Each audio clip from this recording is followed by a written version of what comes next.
The chalk mines in everybody's heart and a little bit in everybody's mind. I think everybody understands that we have all a little bit of a kid in us. And I think the chalk mines kind of brings that to everybody.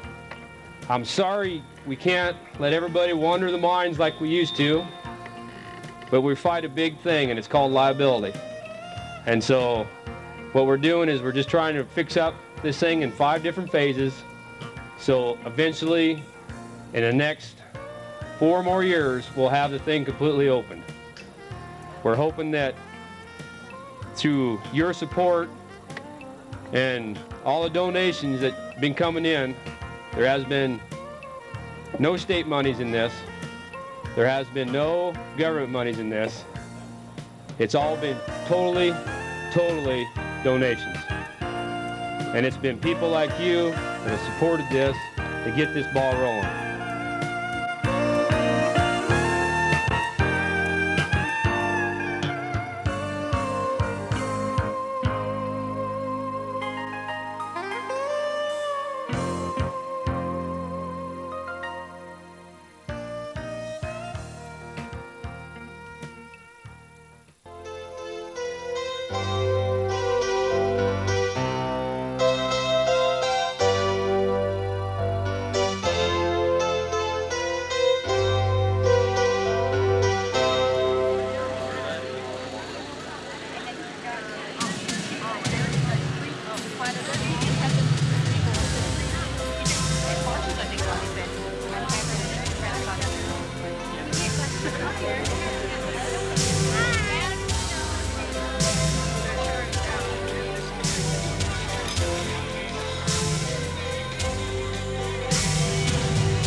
Portal that we just came through, we call that a portal, in its original state, never had the timbering there like it is now. This is something that we're doing as the association to make this area more safe for people as they come in.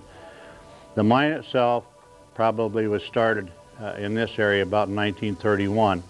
It was owned by the United Mineral Company of Omaha, Nebraska, and the product that they were after was the chalk rock here.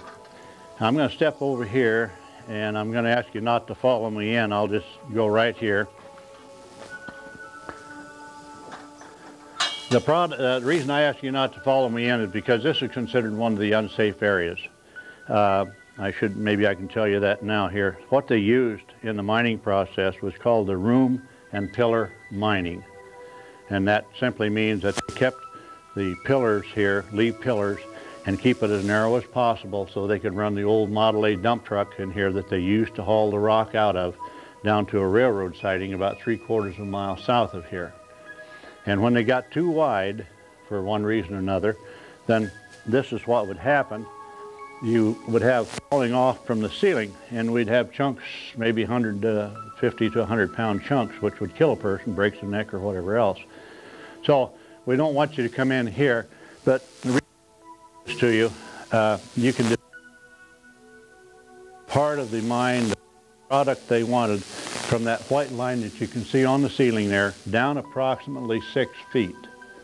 And that it'd be a little hard for you probably to determine it or to detect it, but it has a softer texture than if you get up in the gritty stuff up higher.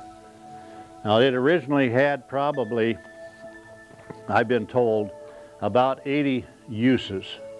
One of them was for paint, one was for animal feed, chicken feed if you will. I've been told also that it was even used and powdered to make marked bombing runs for training during the Second World War. What this consists of, actually, maybe it's a little easier here, and you can draw in a little closer if you wish, or you can see it as we go. There's minute holes all through this vein that we're speaking of, and This was formed millions of years ago as an ancient lake bed. And all these little holes are fossilized snails and what other minute marine life that makes this. We'll find a little moss once in a while in this product.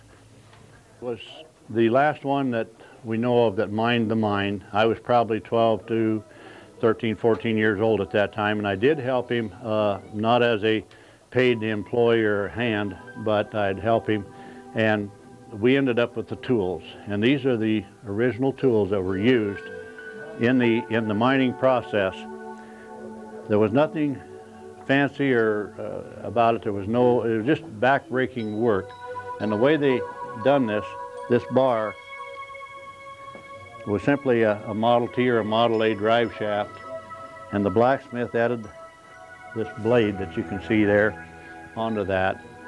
And then they come in and they would just start in an area like this, and they would knock this out, creating a wedge, if you will, much like you were going to fall a tree.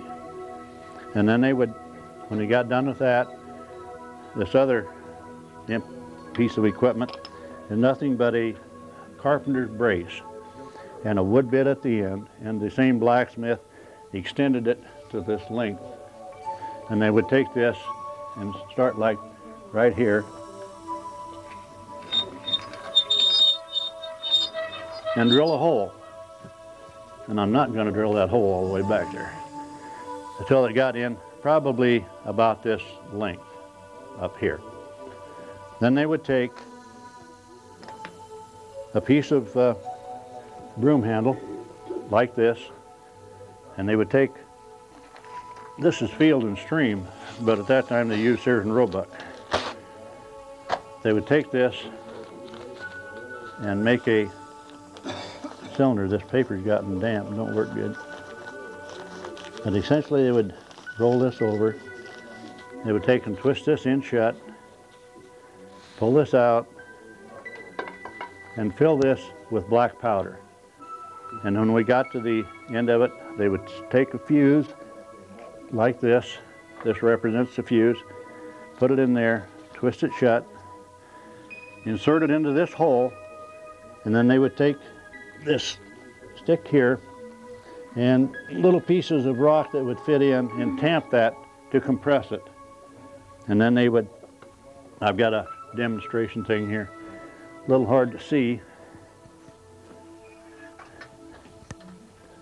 but this is what it would look like when they got done. The fuse would stick out like this. And they would light this, and it wasn't like dynamite. It wouldn't blast and throw rock all over. You step around the corner, and pretty soon it'd just go wonk, and it'd knock down a layer of product. Then they'd drill another set of holes and do the same thing, making about 3 sets till they got up to the top of this vein that we were speaking of, and then they would haul it out. This is what they used to work with, was the coal oil lantern. Nothing like our nice bright lights today. To the best of my knowledge, and this one had a cork in it for a stopper. Best of my knowledge, this is the lamp they used. I'm not sure exactly about that, but I am sure about the other tools.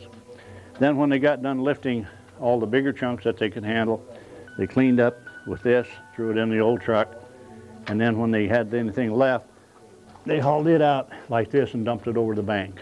And that's how they kept the mine floor clean. Now, when I mentioned room and pillar mining, this above us is tons and tons of pressure from the soil and the other product above there, and will cause a flaking off of the support. And you can kind of see that here. Through the years, get that to come down, but you can see the fissures and stuff. It's caused pressure, and it's deteriorating the supports that we have, and it's going back. I'll guarantee you it won't fall in today.